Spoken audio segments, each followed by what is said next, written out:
The investigation continues at a local historic cemetery as officials continue to search for possible human remains, caskets, and vaults. A large section is wrapped in crime tape just behind Menards on the city's west side. Historians say burials at what is known as the English Cemetery date all the way back to the early 1800s, including the grave of a Revolutionary War veteran. Blake Showalter is live in the studio now with more on the history of the English Cemetery. Jeff, today I discussed the historical significance of English Cemetery with local historian Dr. Bill Edelman. He tells me among the burial sites at English Cemetery are some of the first settlers in the Cape Girardeau region. By 1804, there were, I don't know, probably low hundreds for settlers around here if you count children and everyone.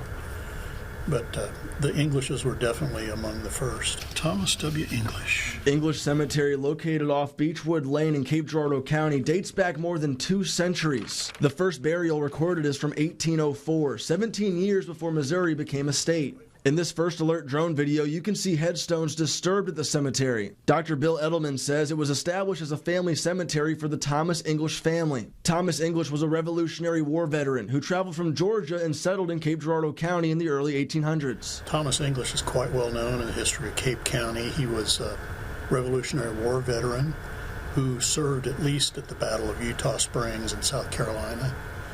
And he had a number of very well-known local descendants.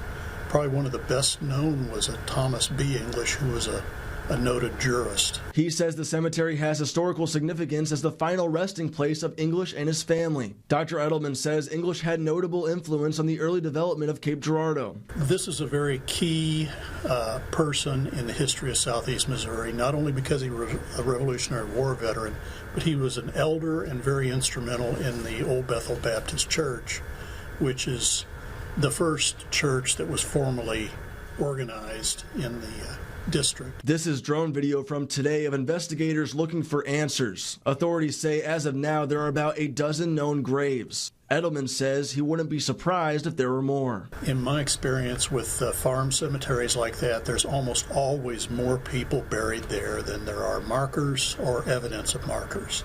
And so you'd really need something like ground penetrating radar to answer that question.